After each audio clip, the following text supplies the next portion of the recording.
de compartilhar com vocês hoje. Nós estamos no livro de... Que capítulo que nós estamos do livro de Coríntios, irmãos? Isso, muito bem. Você fez a lição de casa muito bem. 2 Coríntios capítulo 5.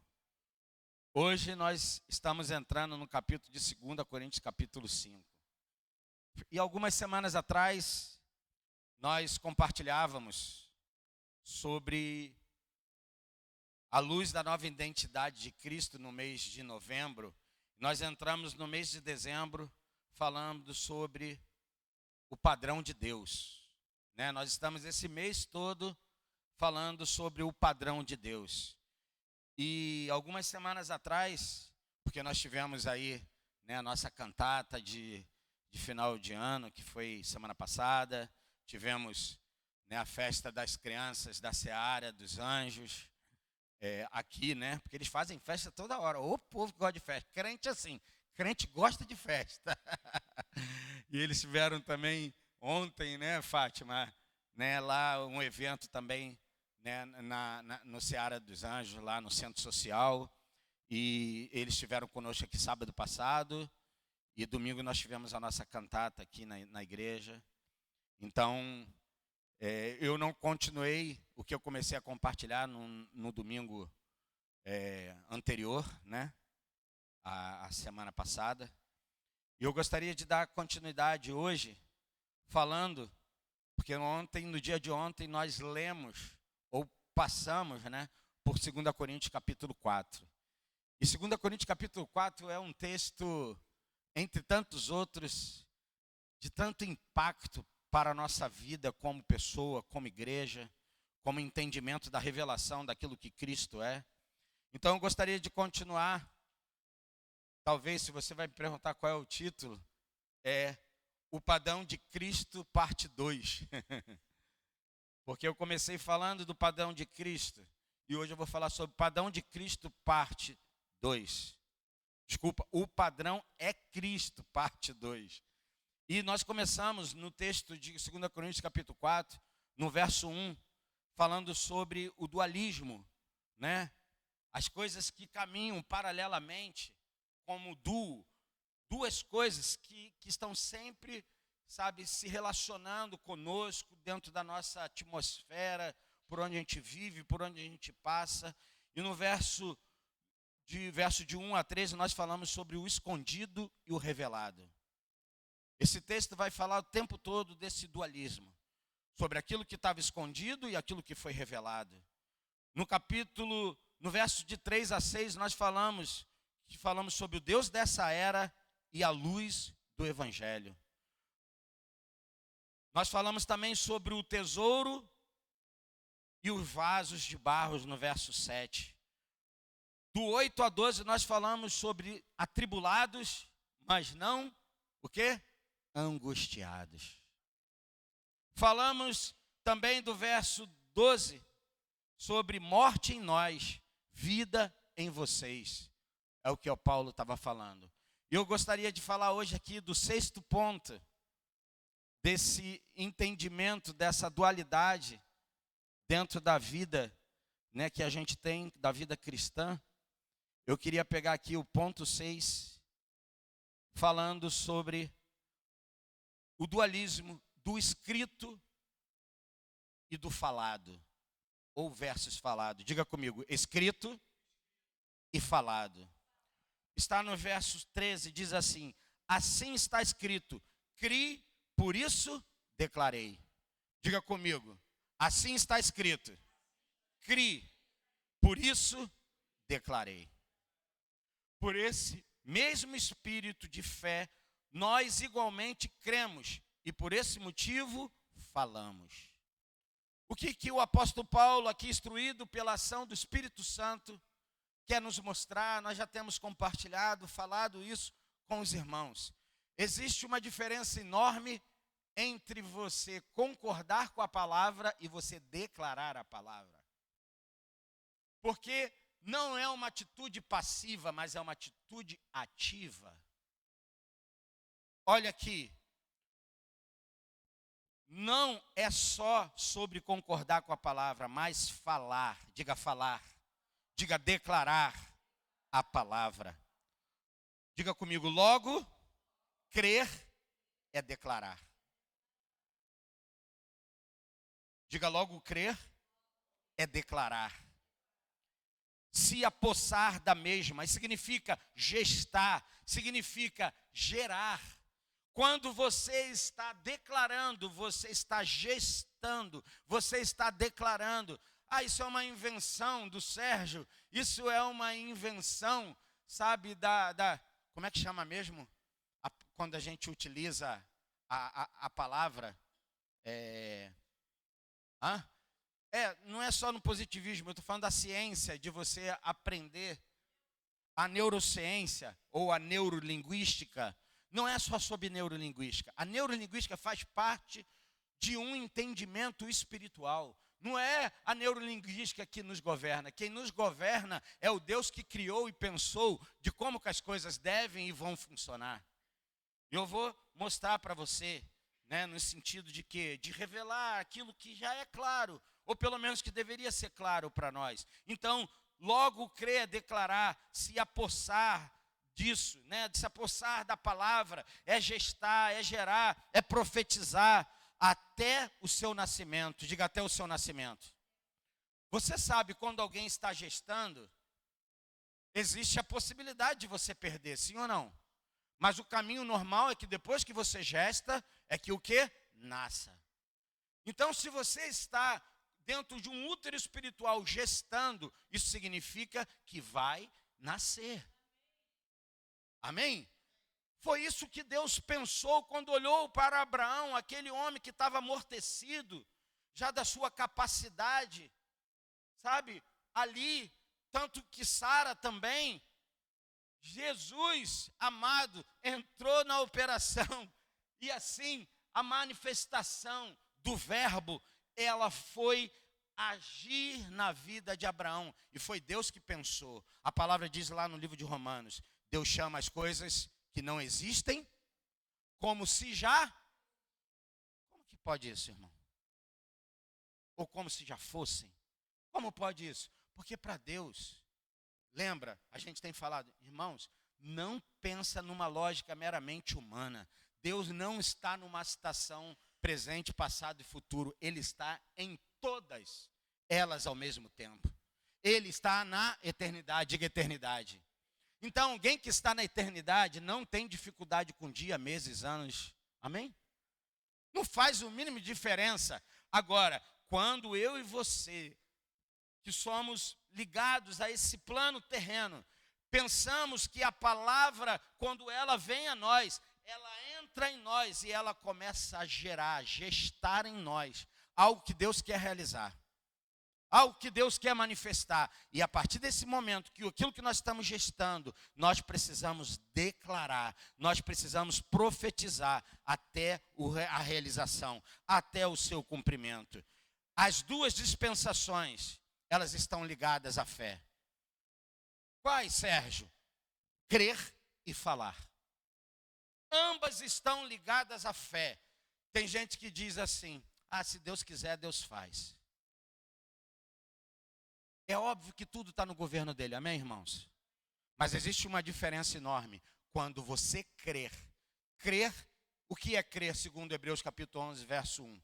Crer é certeza. Diga certeza. Se eu tenho certeza, então, quem é que pode me demover daquilo que é certo?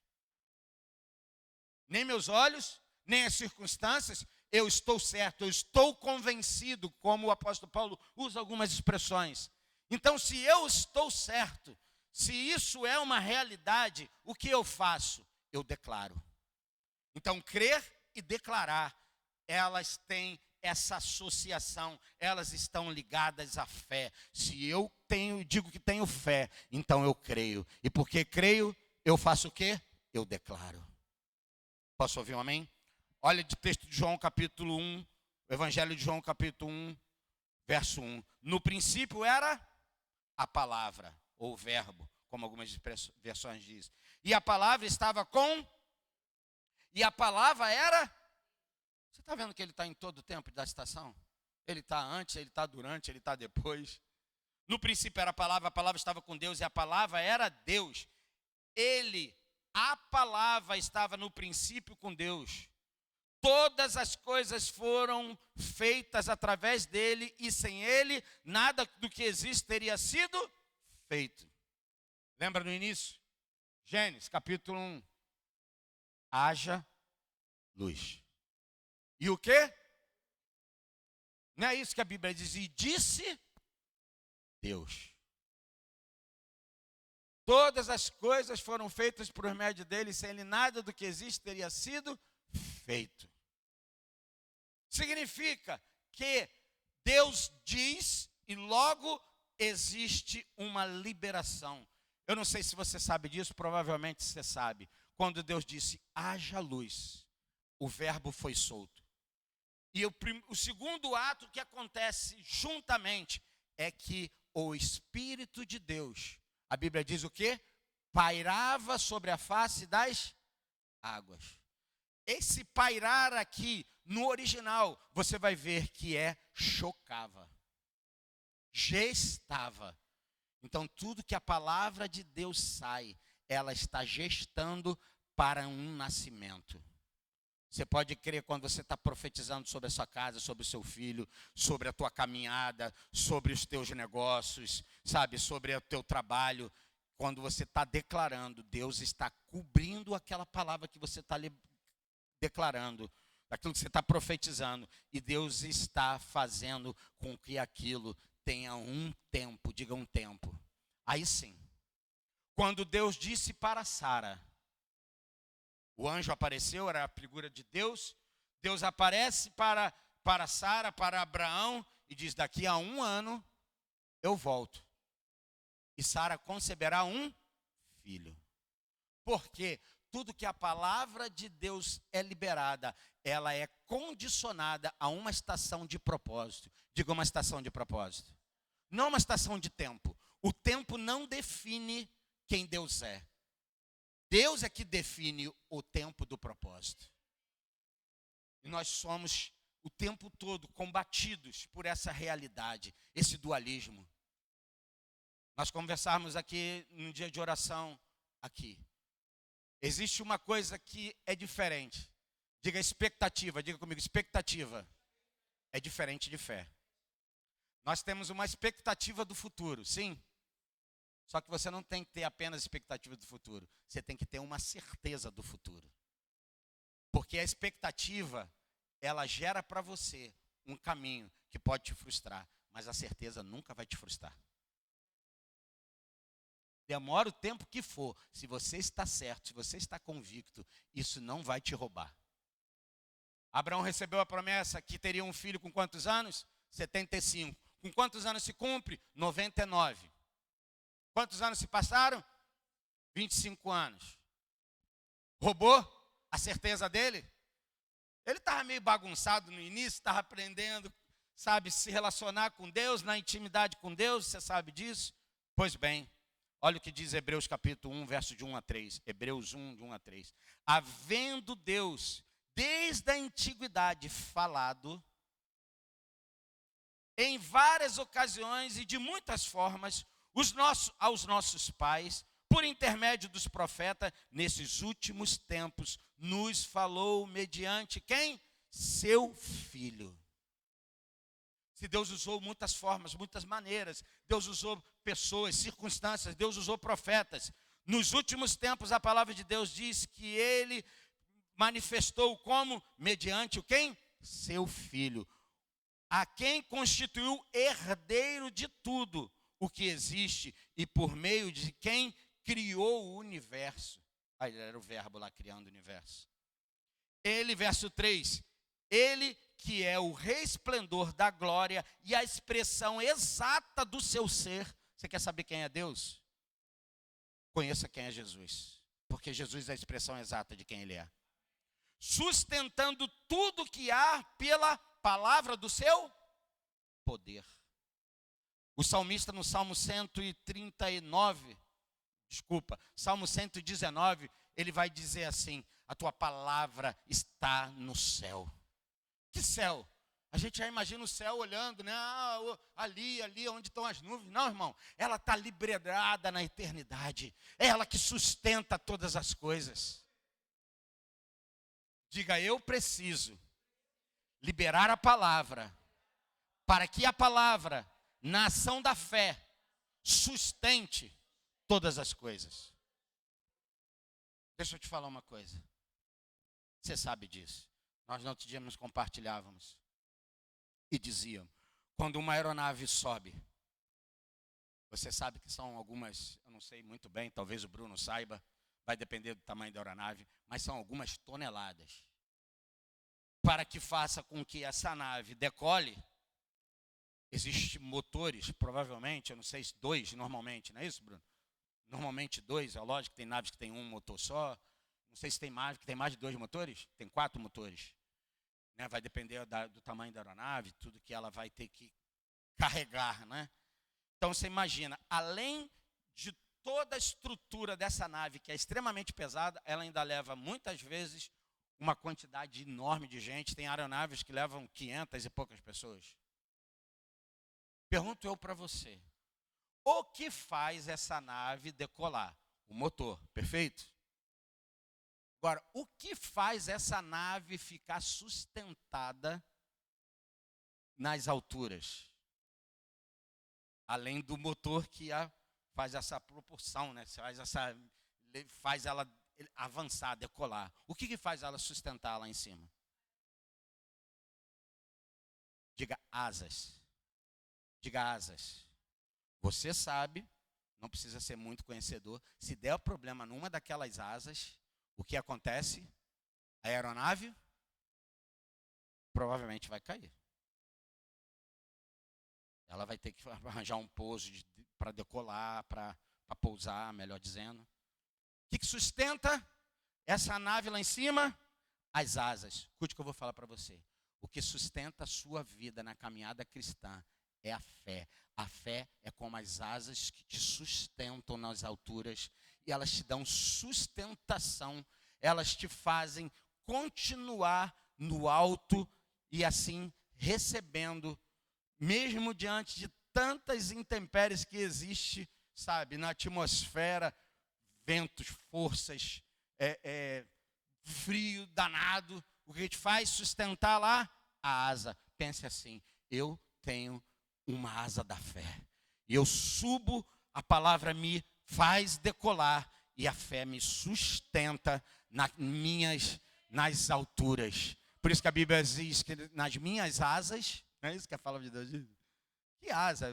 Deus não é animal, Deus não é uma galinha. Cara, é debaixo da proteção do Senhor. Amém? Então, a palavra do seu poder, depois de haver realizado a purificação dos pecados, ele assentou à direita da majestade nas alturas. Diga, Cristo já se assentou. Ele já governa. Eu não quero ler essa passagem para a gente não fugir. Mas, olha o que diz Colossenses. Essa passagem falando de Efésios. A Bíblia diz que nós estamos assentados com quem? Diga, com Cristo. Nas regiões?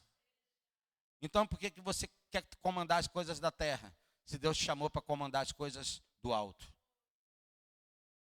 Você não comanda da terra. Deus chamou para você comandar do alto. É do governo de Deus. A partir de Cristo você começa a governar as coisas. Ele não é um fim, ele é um início. Eu sou o caminho, a verdade e a... Ninguém vem ao Pai a não ser por... Ele é a entrada. É por ele que você entra e acha pastagem, mas você sai. Porque Deus quer te levar a sair para comunicar o Evangelho. Lembra de Pedro, Tiago, João, lá no Monte da Transfiguração? Pedro se aproxima, vê Moisés e vê Elias. Ele falou, que maravilha. Vê o Cristo resplandecendo, ele falou, uau. Vê uma tenda para Moisés, uma para Elias, uma para Jesus. Daqui a pouco, a visão se consome, termina, e Jesus diz, Pedro querendo fazer uma tenda para ficar por lá, e Jesus diz assim, a gente precisa descer. Diga para o seu irmão, você precisa descer, depois que você subir. Mas não desça sem antes subir. Aonde quer subir, Sérgio? Ah, olha para os montes, de onde me vem o socorro. Meu irmão, o seu socorro não vem do monte, o socorro vem daquele que está no monte. A gente precisa ressignificar o que a Bíblia está falando, irmãos. A gente fica, Senhor, Senhor, irmão, eu sei, e nenhum desprezo, muito pelo contrário. Eu sei que tem gente que gosta de orar no monte, glória a Deus, que ore no monte. Mas não ore só no monte lá em cima, quando chegar aqui no vale, que continue orando, amém? Que continue comunicando o Evangelho. Porque a Bíblia é Deus, que Deus é o Deus do alto, mas também é o Deus do vale, Deus de baixo. Ele está em todo lugar, em todo tempo. Colossenses 1,16 diz assim: porquanto nele foram criadas todas as coisas nos céus e na terra, as visíveis e as invisíveis, sejam tronos ou dominações, sejam governos ou poderes, tudo foi criado por ele e para ele. Tudo vem dele e volta para ele, irmão. Amém? O 7º ponto, do passado e futuro. Diga, do passado e futuro. Verso 14 de 2 Coríntios, capítulo 4. Temos certeza. Diga comigo, temos certeza. Isso aqui é importante demais, irmão. Pode parecer muito comum, mas se você não tiver revelação disso aqui, temos certeza de que aquele que ressuscitou o Senhor Jesus dentre os mortos, da mesma forma nos ressuscitará com ele e nos apresentará convosco. Posso ouvir um amém? Você precisa ter certeza. Paulo dedicou um capítulo todo, 1 Coríntios capítulo 15, para falar de morte e ressurreição. E a base do que ele está falando, ele vai dizer, cara, se você pensa nessa vida somente com essas coisas aqui, se eu não me engano, verso 15, ele diz, você é o mais infeliz de todos os homens. O mais miserável de todos os homens. Porque se Cristo não morreu e não ressuscitou, de que vale a gente estar aqui, irmão? Você está fazendo o que aqui? Você já pensou que você veio fazer aqui?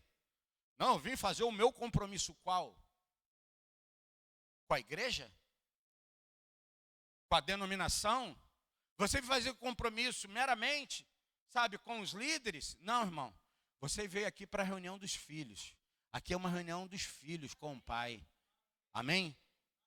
E eu vou te dizer, eu não tenho dúvida, se você tiver 10 filhos, se não chegar um, o pai fica. Está faltando um. Está faltando um. Sim ou não? Para você vai tanto faz. Ou pode ser, né? Ou pelo menos não deveria, mas... Sabe, temos a certeza de que aquele ressuscitou o Senhor Jesus Cristo dentre os mortos, da mesma forma, nos ressuscitará com ele. Diga amém. Sim, o seja, eu o seja. E ele nos apresentará convosco. Quem é que nos apresenta? Jesus é a nossa garantia, irmão. Quando você chegar diante do tribunal, Jesus que foi o ressuscitado, e hoje é aquele que te apresenta, é aquele que diz, sabe um jargão que diz assim, está comigo. Posso ouvir um amém? Imagina, você está ali todo desprezado, ninguém está nem aí tem alguém muito importante, aí tal. Aí daqui a pouco Jesus chega perto, se aproxima, te pega e vem andando com você. Aí você vai passar no meio das autoridades, gente importante, de gente, sabe, assim, ai, meu Deus, olha como é, eu sei, conheço ele da televisão, conheço ela de não sei o quê. Jesus vem passando com você, ele vai dizer, está comigo, está comigo. Ele está comigo, ele está com você. Posso ouvir um amém? Ele nos apresentará convosco. Ponto 8. Diga da graça e a ação de graças. Olha o que diz o verso 15 de 2 Coríntios capítulo 4. Tudo isso é para o vosso benefício. Para que a graça, diga Jesus, que está alcançando mais e mais pessoas. Quem é que alcança as pessoas? Diga Jesus. Faça transbordar as muitas ações de graça pela glória de Deus. Então, qual é o dualismo? Da graça de Cristo para a ação de graças, que através da minha vida e da sua vida, muitos também sejam apresentados para a glória de Deus. Amém? Muitos possam ser alcançados, muitos possam ser enriquecidos. Paulo vai dizer assim: olha, eu me fiz tantas vezes fraco para ganhar os fracos. Com quem ele aprendeu isso? Diga: com Cristo. A Bíblia diz que Isaías 53, são tantas passagens, Isaías 61, Ezequiel, vai mostrar tantas passagens, a palavra dizendo assim, Deus falando assim: eu me fiz fraco para você ser forte. Eu me fiz doença para que você fosse sarado e curado. É isso ou não é isso que diz Isaías 53, o servo sofredor? O castigo veio sobre ele, mas a paz veio sobre quem? Sobre nós. E aí, irmão? Tá ruim para você? E às vezes a gente se sente, como diz lá no verso, de 8 a 12 desse capítulo, que é atribulados. Nós estamos atribulados. Pode passar e tem uns perrengues aí, irmão. Mas angústia não. Você não vai ficar angustiado, porque você sabe de quem você é. Você sabe de quem você pertence. Que Ele é fiel e Ele está contigo. É Ele que te sustenta. Amém? E também a mim. Amém? Ai de nós. A filosofia que o apóstolo Paulo aplica é a seguinte, irmãos. Todas as coisas existem por amor de vós. Tudo. Essa é a filosofia. Tudo que existe é por amor. Diga amor. Irmão, por isso que Paulo vai escrever em 1 Coríntios capítulo 13. Se não tiver amor, de nada vale. Eu posso dar o meu corpo para morrer por alguém. Não vale se não tiver amor. Eu posso dar todos os meus bens. Olha, que altruísmo. Olha como alguém... Tem outras religiões que fazem isso também. Mas é vazio, desprovido da natureza do amor. Ou da essência maior, que é o amor, que é o próprio Senhor. O que isso resulta? Resulta num propósito. Diga num propósito. Diga para quê? Olha aqui. Que encontra uma plenitude de graça, que leva as ações de graça por meio de muitos para a glória de Deus. Esse é a filosofia que o apóstolo Paulo está falando aqui no verso 15. Que é o quê? Para quê? Que encontre uma plenitude de graça, que encontre o Cristo. O Cristo precisa ser revelado para as pessoas, irmãos. Tem um Cristo que só é reconhecido historicamente. Ele precisa ser conhecido em essência, seu caráter. Tem muito crente que ainda não conhece o caráter de Cristo. Ele duvida. Como eu posso estar passando por isso? Se Cristo fosse comigo, eu não passava por isso. A gente precisa ler mais a Bíblia. Porque eu vejo os homens e as mulheres de Deus que continuaram passando por circunstâncias e dificuldades. E eles não tiveram nenhuma dúvida que o Senhor era com eles. Porque não é sobre uma circunstância, é sobre um caráter, é sobre um propósito. Amém? Então, que a ação da graça que leva a ação de graça por meio de muitos, para a glória do próprio Deus. 9, o exterior, diga comigo, o exterior se desgasta, o interior se renova. Está lá no verso 6 de 2 Coríntios capítulo 4. Portanto, não desanimamos, diga não desanimamos. Ainda que o nosso exterior esteja se desgastando, o nosso exterior está em plena renovação, dia após dia. Aqui só os crentes de qualidade, raiz ligada no céu vai entender isso. Ainda que o homem exterior vá se desgastando. Quantos de nós hoje já encontramos limitações? Sim ou não? Hein, papai e mamãe? Hein? Os mais novos que nem eu. A gente encontra. Você pensa, o corpo já não acompanha mais. Me lembro que eu gostava de jogar umas peladas, de dar umas pedaladas. Eu continuo hoje fazendo uns negócios na cabeça, mas quando eu tento fazer um negócio, meu Deus, o que está acontecendo? Ai, Jesus. Portanto, não desanimamos. Ainda que o nosso homem exterior esteja se corrompendo, se desgastando, o nosso interior está em plena renovação, dia após dia. Como é que termina o verso 58 do capítulo 15 de Coríntios? Sede firmes e constantes, e sempre abundantes na obra do... Em outras palavras, para de ficar falando e faz. Crente resolveu, por isso que falar e declarar é a mesma coisa. Pare de ficar só falando e concordando e comece a profetizar e a gestar até que isso aconteça. Você vai perguntar para Deus, Deus, tu é a tua vontade? A vontade de Deus sempre é curar, restaurar, sempre é salvar, sempre, amém? E por que não faz? Não sei, pergunta para ele. E se ele disse da sua vontade, por que ainda não aconteceu? Não sei. Talvez ele esteja nos ensinando, nos treinando, nos capacitando. Não desanimamos. Por isso Paulo diz, sede firmes e constantes. Fica firme, seja constante. Não é, a gente já tem falado, não é sobre uma corrida de 100 metros. Você tem que dar aquele sprint, puf! É uma jornada, irmão. É uma maratona. Você vai precisar começar e você vai precisar continuar aquilo que você começou. Por isso, Filipenses 1, versos 6, 8, sei lá, acho que é 8, diz que a boa obra que ele começou em nós, ele vai o quê? Completar até a vinda de Cristo. Amém?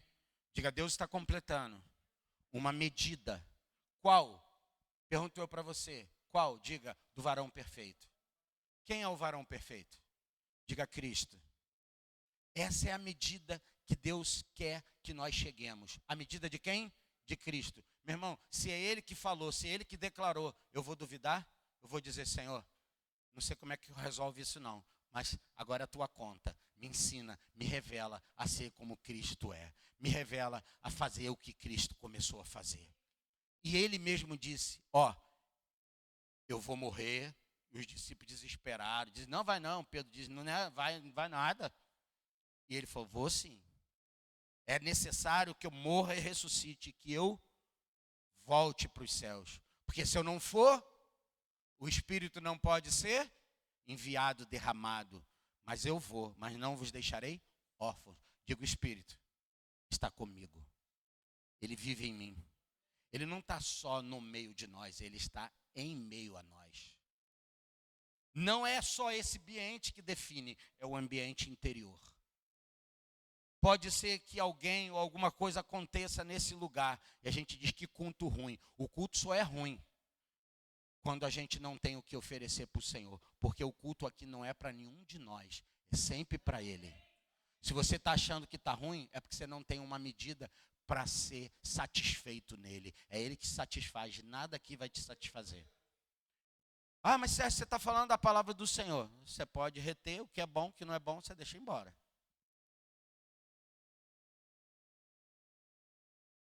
Este talvez seja o ponto central. Qual? Talvez você me pergunte. O exterior se desgasta. Significa o homem exterior, corpo, idade, limitações, cansaços, lutas externas. Aqui é o vaso de barro. Significa a casa terrestre. Esse barro aqui que volta para o barro. O pó que volta para o pó. Hebreus capítulo 13, verso 14 diz assim: pois não temos na terra nenhuma cidade permanente.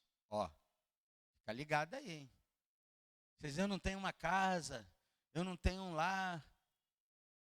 Lembra que Jesus falou? As raposas têm lugar para dormir, eu não tenho. Sabe por quê? Ele estava dizendo, isso tudo, ainda que seja bom, é passageiro. Olha o que Hebreus capítulo 13, verso 14 diz: pois não temos na terra nenhuma cidade permanente, mas buscamos a que há de vir. Existe uma cidade celestial, irmão, que nós vamos viver e habitar com o nosso Messias. Posso ouvir um amém? Se você não tem esperança nessa terra, sabe, vou te dizer, a sua esperança pode estar aqui na terra em coisas, mas nunca colocada nas coisas da terra, mas naquele que sustenta todas as coisas na terra, que é o próprio Cristo. O interior, falei do exterior, agora e o interior que se renova? Diga, o homem interior. Irmão, isso aqui é muito importante para a gente caminhar na vida cristã. Se você não entender que existe um homem interior, existe um espírito regenerado, diga espírito regenerado.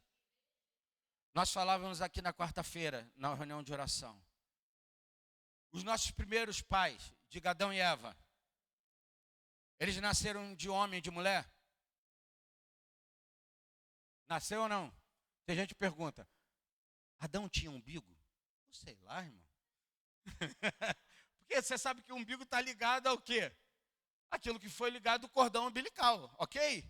Era por ali que a criança era alimentada, pela ação da mãe, amém? Agora eu pergunto para você, Adão tinha umbigo? Eu sei lá, irmão.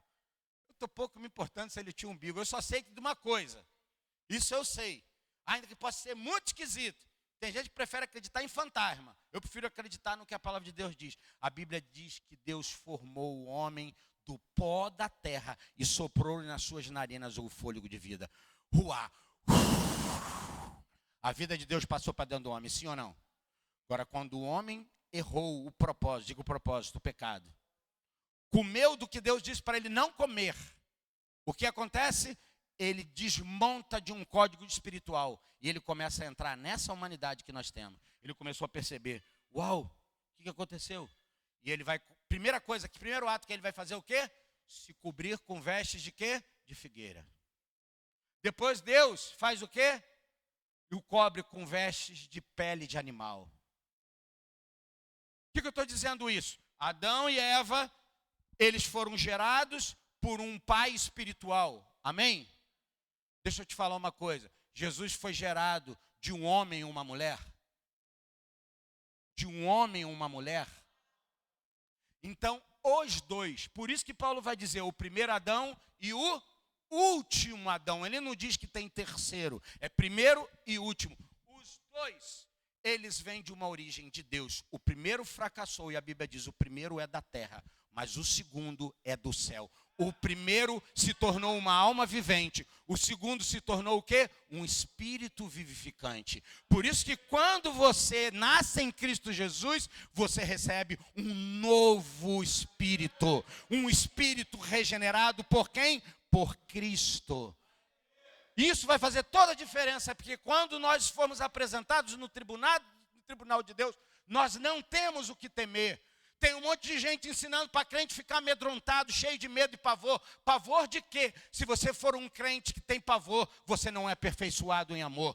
1 João capítulo 5 diz, como é que fala lá, meu Deus, do versículo?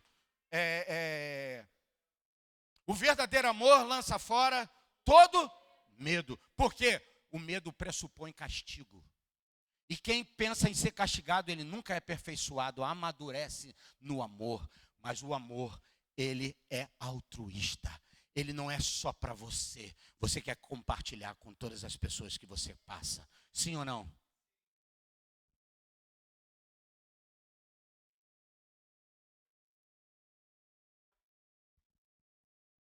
Glória a Deus. O espírito regenerado. A consciência renovada. Romanos capítulo 12, verso 2. Transformai-vos pela renovação da vossa que mente. Não é sua não, irmão, é de Cristo.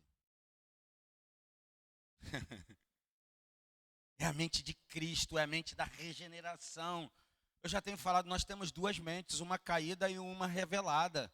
Qual é a caída? Do homem natural. Se você ficar acessando ela, ela só vai te levar para desespero, angústia. Sai dali e fala, Senhor, eu acesso a nova mente que eu tenho em Cristo Jesus. E é ela que vai me dizer, você vai conhecer a boa, perfeita vontade e agradável vontade de Deus. Posso ouvir um amém? Mas crente é tudo louco. Quem sabe? Se é esse tipo de loucura, como ele diz que a loucura de Deus é maior do que qualquer sabedoria humana, então está valendo. Olha aqui, irmãos. O espírito regenerado, a consciência renovada e o caráter moldado por Cristo e nova natureza. Vou repetir. Espírito regenerado. Quem te regenerou? Cristo. A consciência renovada. A sua mente natural precisa ser acessada pela mente de Cristo. E o caráter, a sua vida, a sua forma, o seu jeito, ele precisa ser moldado pelo Cristo. Ah, meu temperamento é assim. Bateu, vai tomar. Você está sendo governado pela sua alma natural. Pelo seu homem natural. Deus quer que você seja governado pelo Espírito Santo. Bateu, o Espírito Santo fala, opa, calma aí, filho, deixa eu te ajudar aqui. Agora ficou difícil, né? Mas deixa eu mostrar para essa pessoa que quem te governa não é você mesmo, sou eu que governo você. É tão bom quando isso acontece, mas é tão frustrante quando acontece o oposto. Mas eu quero ser. Você quer ser também? Diga casa de Deus. Diga templo do Espírito. 1 Coríntios capítulo 3, verso 16 diz, não sabeis que sois santuários de Deus e que o seu Espírito habita em vós. Meu irmão, o Espírito do Eterno habita em você. Se você acha que você não vale nada, você não pode acreditar nessa mentira do diabo. O Espírito do Eterno, ele podia habitar em qualquer coisa. E ele vai dizer, eu não habito mais em templos feitos por mãos humanas. Porque quem gera a minha vida e a sua vida não é homem, quem gera a nossa vida é o Espírito. E ele habita em mim e habita em você. Posso ouvir um amém? 1 Coríntios 6,19 diz assim, ou ainda não entendeis que o vosso corpo é santuário do Espírito Santo? Pare de achar que nem os gregos, que acham que o corpo não serve para nada. Isso é mentira. O seu corpo, Paulo vai dizer lá em Tessalonicenses, corpo, alma e espírito. Os gregos acham que o corpo não serve para nada, serve sim. E eu quando estou falando de um corpo, não é só matéria. Existe um corpo espiritual onde o Espírito habita em você. Era isso que Adão tinha, irmão, antes de cair da queda. Ele tinha um corpo espiritual. E o que eu tenho hoje? Diga, eu tenho um corpo espiritual. Muitas vezes você não vê, mas que você tem, tem. Até a ciência, irmão. Meu Deus. Tem gente que diz, eu não acredito na ciência, não presta para nada. Não, até a ciência prova que Deus é real. Se você for estudar a ciência quântica, diz que existe em todo o nosso corpo um invólucro. Em todo o nosso corpo. Como uma áurea. Sabe essa história de áurea? É mais ou menos isso, uma áurea espiritual. Até a ciência prova isso, como é que você não vai crer? Você é da fé, diga, eu sou da fé. Diga, eu não preciso ver para crer. Eu preciso crer para ver. Diga comigo, eu preciso é crer para ver. E não ver para crer. Amém? Não inverte as situações. O qual tendes para com Deus e que pertence, continuação do versículo. Ou ainda não entendeis que o vosso corpo é santuário do Espírito Santo, que habita em vós, o qual tendes da parte de Deus e que não pertenceis a vós mesmos? Você já percebeu? Tem umas frases que dizem assim, o corpo é meu. Não tem um jargão desse? Desculpa, meu corpo, minhas regras. Amém? Diga, meu corpo, o governo de Cristo. Amém? Porque eu não faço o que eu quero, eu faço o que é preciso se fazer. Quantas e quantas vezes eu tenho feito coisas que não quero fazer?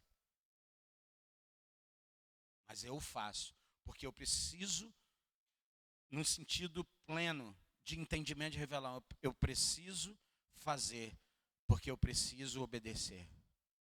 É melhor obedecer do que? Quem disse isso? Deus para Samuel quando ele estava ali diante de Saul. Diz, Samuel, sei que você está frustrado, filho. Mas antes de você se sentir rejeitado, eles estão me rejeitando. Então, se Saul não está aqui para cumprir o que eu preciso, alguém cumprirá o que Deus precisa. Agora, não pense que você é descartável para Deus.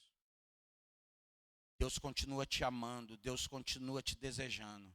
Eu não estou falando de salvação, eu estou falando de propósito de vida. Muito provavelmente você vai viver com Ele no céu, se você já confessou Jesus e continua com essa confissão, né? Pela fé firme nele. Eu não estou falando sobre céu mais, eu estou falando de propósito. Propósito de Deus aqui na terra, o reino de Deus.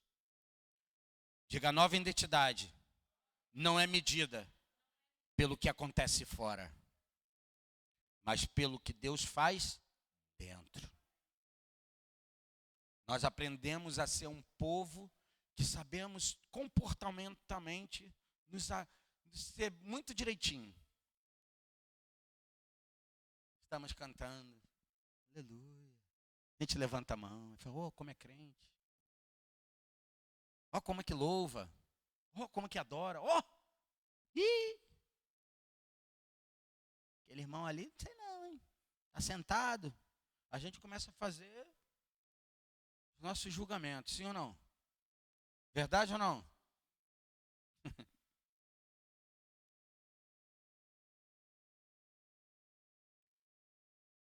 Deus olha o que está por dentro, irmão. Começa por dentro. Ponto 10. Eu vou terminar no 11. O dualismo do que é leve e momentânea tribulação. Verso é eterno peso de glória. E eu não escrevi aqui o verso 17. Você pode botar aí para mim, por favor? 2 Coríntios 4, 17. Pois as nossas aflições, leves e passageiras. Eu não sei se é assim, às vezes eu estou lendo a Bíblia e eu falo, o senhor está de brincadeira? Eu não sei se você já ouviu uma oração do irmão que disse assim, Senhor, o senhor está pensando que eu sou o Rambo? Quem é que viu aqui o Rambo? O Rambo é mais antigo, né? Uma galera mais... Essa turma nova aí nem sabe, eu acho que é o Rambo, né? Sabe? É tão falado, né? Meu irmão, aquele cara passa por exército, mata não sei quantas pessoas, vem carro de tudo qualquer jeito, bomba. Meu irmão, parece que os caras vão acabar com a terra, mas não acaba com o Rambo. Aí tem coisa que a gente fala, Deus, você está pensando que eu sou o Rambo? Agora deixa eu te contar uma coisa. Não sei se você vai ficar feliz. Mas eu preciso te contar o que eu já aprendi do Senhor. Um dia eu falava para Deus, Deus, isso não dá para mim. A Laurinha, louvando, lábio das crianças, sai um perfeito louvor.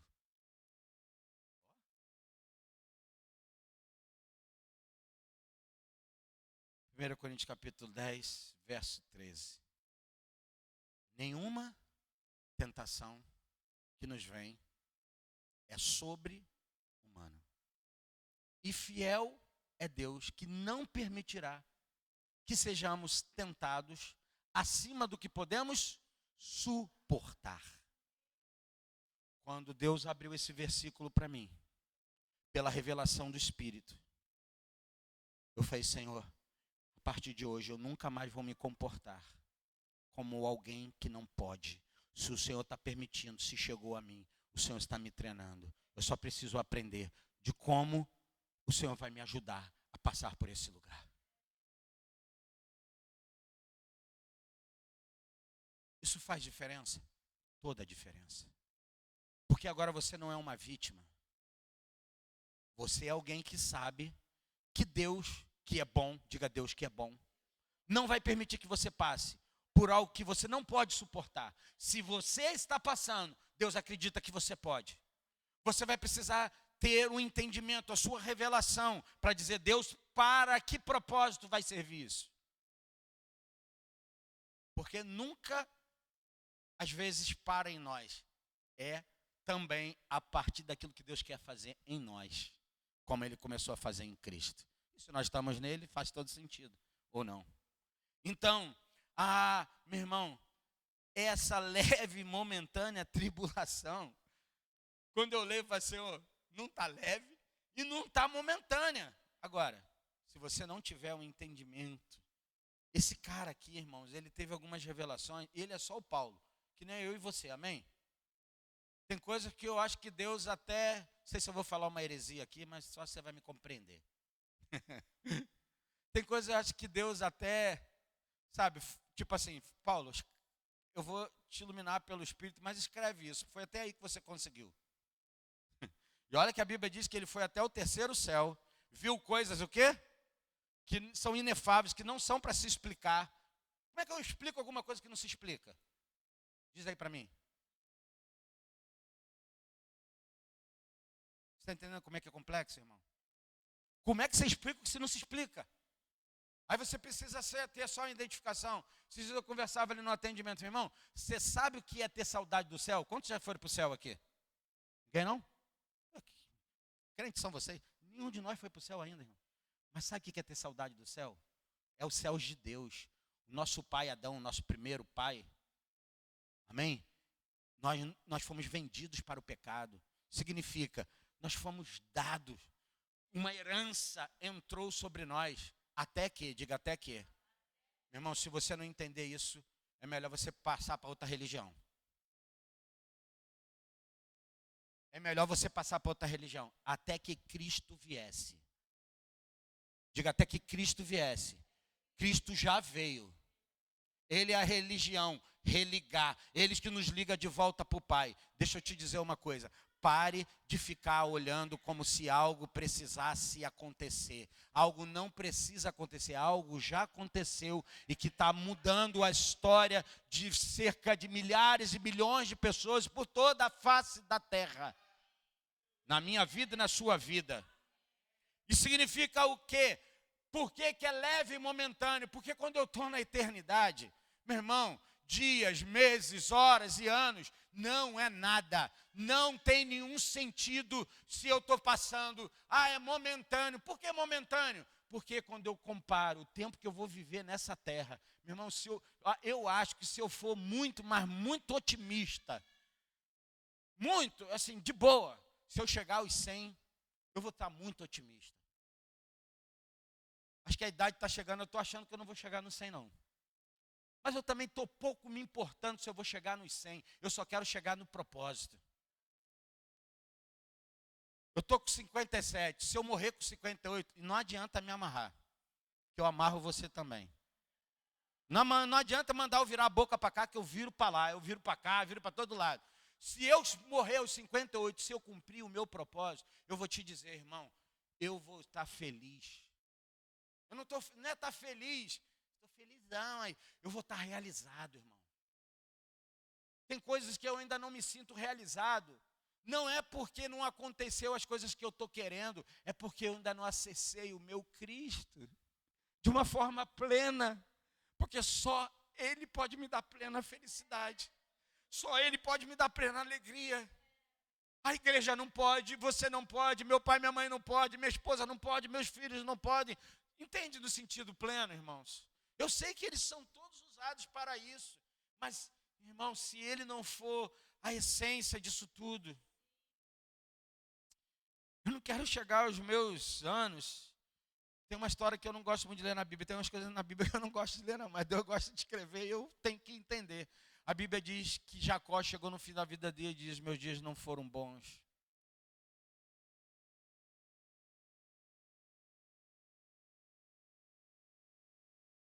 Mas Abraão, ele é o pai da fé.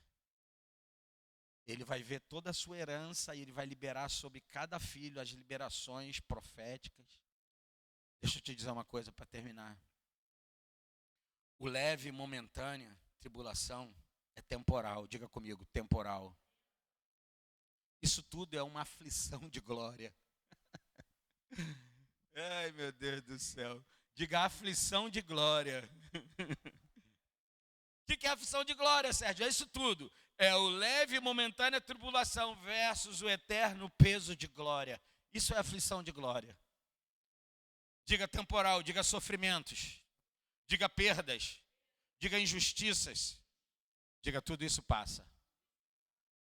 Diga tudo isso passa. Agora vamos para o eterno. Diga, glória, a glória futura. Existe algo que ainda nós estamos aguardando, esperando, amém? Diga, o caráter de Cristo formado em nós. Essa não é a oração do apóstolo Paulo? O que ele vai dizer?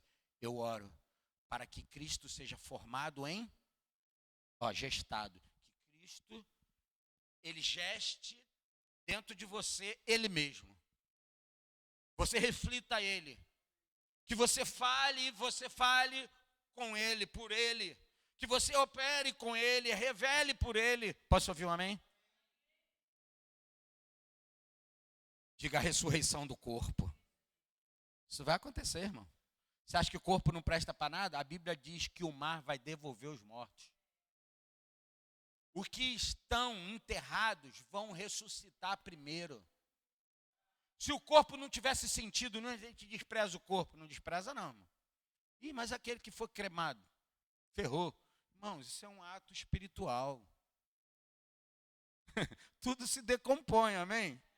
Mas você lembra que, por um ato profético, quem é que pede para pegar o corpo, os ossos dele e levar para Canaã? Quem? Diga José. Ele profeticamente disse assim, eu não vou conseguir entrar, mas vocês pegam meus ossos e levem. Como quem diz, a Canaã espiritual, que eu e você esperamos e aguardamos, ela vai chegar até nós, amém, irmão?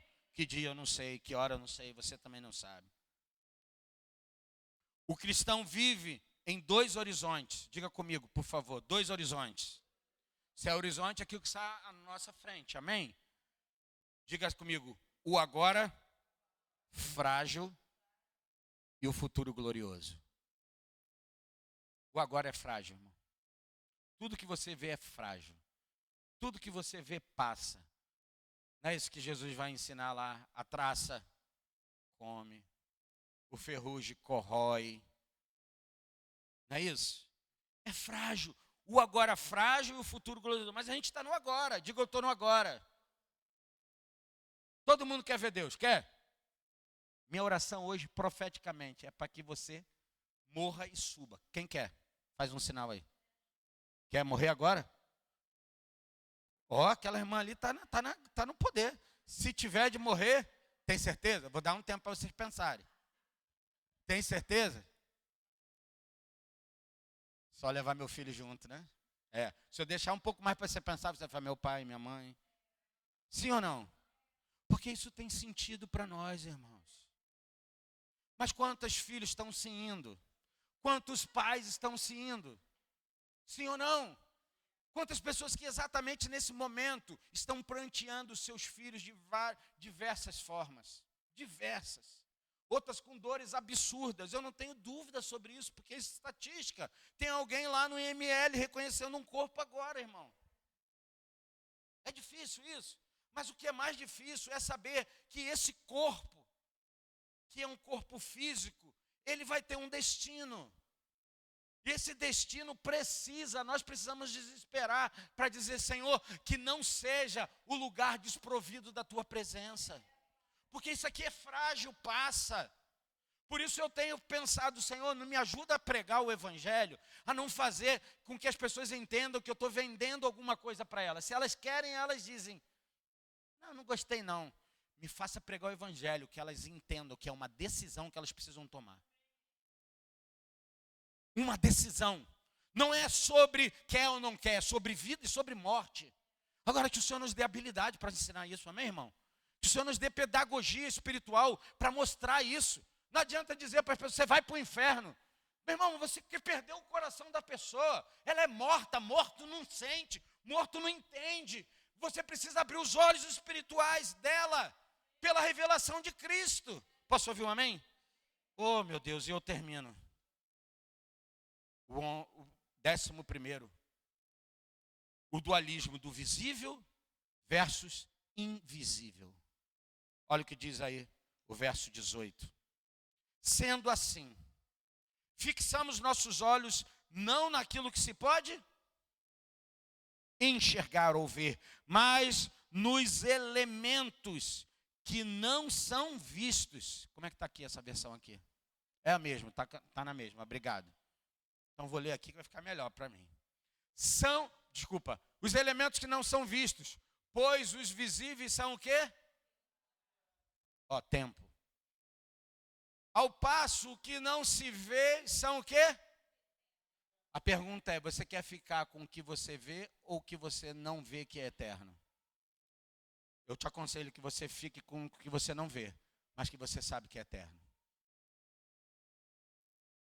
Tem gente que diz, se eu ver Jesus aparecer para mim, eu aceito. E olha que Jesus já apareceu para um monte de gente que faz esse tipo de desafio. Aí tu vai dizer que ele é ruim. Ele é muito bom, irmão. Agora, vocês lembram quando Jesus morreu e ressuscitou? A primeira pessoa que ele mandou um recado foi para quem? Para Pedro. Nós falamos isso aqui no outro dia. Por quê? Porque Pedro era o bocão que disse, Senhor, todos te abandonam, mas eu não. Tudo que você falar, você vai ser provado. Tem gente dizendo, eu não digo para ele que eu amo, ele vai me provar para saber que eu amo. É melhor você saber se você ama ele agora, do que um dia você for pego no sentido. Eu não estou falando de salvação, irmão. Eu não estou falando mais de salvação. Se você confessou Jesus, a salvação entrou no teu coração. Mas se você não entendeu o propósito, talvez não tenha, entre aspas, muita valia. Porque a questão não é o céu, a questão ainda é a terra. A questão ainda é o reino que precisa ser revelado aqui na terra. Deixa eu te falar uma coisa. Mais uma coisa, eu falo toda hora uma, né? Já deve estar na 11ª coisa aqui. O que é visível do invisível. Sendo assim, ele está falando tudo, e agora sendo assim, já que fixamos nossos olhos não naquilo que se pode enxergar, mas nos elementos que não são vistos, pois os que são visíveis são temporais, ao passo aos que não se veem são eternos. Diga visível. Diga comigo, circunstâncias. Isso é visível. É circunstancial. Diga situações que parecem definitivas. Diga, parecem ser definitivas. Isso é visível. Tem hora que eu estou com tanta fé, irmão. Eu falo, ô papai, parece que ele cresceu dentro de mim, assim, sabe? Agora eu sou o Hulk. O Rambo espiritual. Estou lendo a palavra me desafia. Eu falei, Senhor, eu vou orar. E as pessoas vão ser curadas. Eu vou orar, as pessoas vão ser transformadas. Senhor, é isso, é isso. E a fé vai crescendo, crescendo, crescendo, crescendo dentro de mim. Uau, uau, quero orar por ti. Minha irmã, o que você tem? Câncer. Eu falei, câncer? Câncer mesmo? Mas que tipo de câncer? Uma metástase. Já tomou tudo. Podia ser só na pontinha do dedo que eu orava. Se Jesus não curasse, eu tirava um pedaço do dedo, estava tudo certo. Você entende que isso muda? Por que muda? Porque a gente está olhando para as circunstâncias. Esse é o desafio que Deus tem para a sua igreja. Parar de olhar as circunstâncias e olhar o que Ele diz e a sua palavra afirma sobre nós. Se você nunca morreu, lógico que não. Se você nunca orou por alguém que morreu, você nunca vai saber quando ele ressuscitar. Eu já orei por gente morta e fiquei extremamente frustrado porque que não levantou. Mas depois, escuta o que eu vou te falar. A minha mente racional começou a entrar com razões para dizer, eu sei, não é assim, não é assado. E eu comecei a ficar muito mais filosófico de entendimento do que dizer, Senhor, se tu queres usar alguém, usa a mim. Está arriscado se a pessoa levantar e eu cair depois que ela levantar, né? Mas assim, a verdade é, nós não andamos pelas coisas que vemos. Isso é visível, é circunstancial, é aparente, é situações que parecem ser definitivas. E agora é câncer, Jesus cura câncer. Quantas pessoas você já conheceu ou já ouviu testemunho de que foram curados por câncer? Outros não faço ideia. Ali, ó, você quer ver? Você quer alguém hoje prova de que já foi curado de câncer? Aqui, ó, aqui está isso aqui, ó, que já foi curado de câncer. Está ali a irmã Fátima, foi curada de câncer. Amém? E tantas outras doenças. A mãe da Rita já foi curada de câncer. Irmãos, o que é isso? Isso é aquilo que pode mudar. Não são coisas necessariamente definitivas. Aparências. Agora, o que é invisível? Diga a obra do Espírito. A obra do Espírito é invisível. A Bíblia diz, ela não vem com aparência. Ninguém, às vezes, prepara. Sabe por quê? O que Jesus nos ensinou? Ela não vem com aparência de humana, porque ela está dentro de... O Espírito está onde, irmão? Dentro de você. A obra do Espírito está dentro de você. O reino de Deus. Como é o reino de Deus? Se todo reino tem o seu governo, Deus também tem o seu governo. Ele tem as suas diretrizes, ele tem as suas ordens, ele tem as suas leis. Amém? Diga, a verdadeira eternidade. O que Paulo vai nos concluir pelo Espírito Santo? O visível passa. O invisível permanece. Que sejamos homens e mulheres que andam e são movidos e são sustentados por aquilo que é invisível. Diga fé. São as minhas asas. Elas vão me sustentar em todo o meu voo, em toda a minha jornada, em toda a minha caminhada. Fique de pé, por favor. Essa é a essência da nova identidade. Qual, Sérgio? Você não vive mais pelo que vê, mas pelo que crê. Diga comigo, eu não vivo pelo que vejo, mas vivo pelo que creio. Logo vai ser muito definitivo o que você crê. Amém? Eu quero falar em 5 pontos, mesmo você em pé, 5 frases de conclusão. Se você puder repetir comigo para a gente encerrar dizendo assim: a nova identidade em Cristo abre os nossos olhos para a luz do Evangelho. Não é para você ser um sabedor, um conhecedor, um teólogo. Isso pode até fazer parte. Mas a nova identidade em Cristo, ela abre os nossos olhos para a luz do Evangelho. Significa, abre os nossos olhos para Cristo. 2, diga comigo, somos vasos frágeis, mas carregamos um tesouro eterno. Amém? Terceira fase, você vai dizer comigo, a dor, diga a dor, continua real, mas já não governa nossa história. A dor está ali, o sofrimento está ali, mas não me governa. Sou governado por essas circunstâncias, por essas realidades, ainda que sejam, né? 4, diga, o exterior pode se desgastar, mas o interior é renovado pelo Espírito. Que o seu homem interior, que é onde Deus habita, que comunica o seu espírito, ele possa ser renovado, ele possa ser fortalecido. Por isso Paulo vai dizer, o homem interior não se corrompe. Irmão, o que às vezes está fora se corrompe, mas o que está dentro não se corrompe. É questão de natureza. Você tem uma natureza nova, diga eu tenho uma natureza nova. Então manifesta a natureza que está dentro de você, irmão. Posso ouvir um amém? E o 5º ponto, você vai dizer, vivemos no visível, mas pertencemos ao invisível. Você vive aqui, mas você pertence ao invisível. Você não está preso às limitações do visível. Você entrará num governo daquilo que é invisível.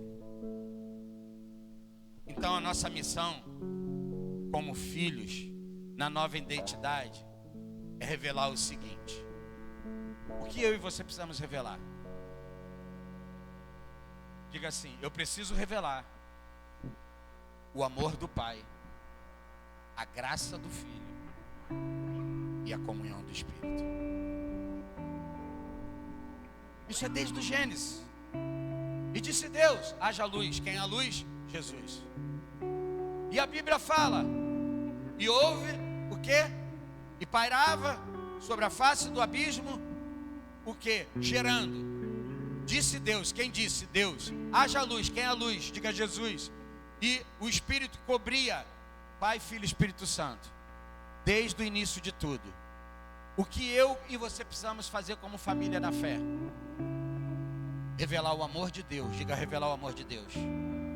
A graça do Filho e a comunhão do Espírito. Está aqui o Pai, o Filho e o Espírito Santo. Diga mais uma vez: revelar o amor de Deus, a graça do Filho e a comunhão do Espírito. Feche seus olhos, por favor. Revele isso à sua família. Revele isso aos seus amigos. Revele isso aos seus irmãos. Revele isso à igreja. Aqui, não a igreja à parede, mas a igreja que é o corpo de Cristo. Revele o amor do Pai, revele a graça do Filho e revele a comunhão do Espírito. Aleluia, Jesus. Aleluia, Pai. Aleluia, Espírito Santo. Louvamos.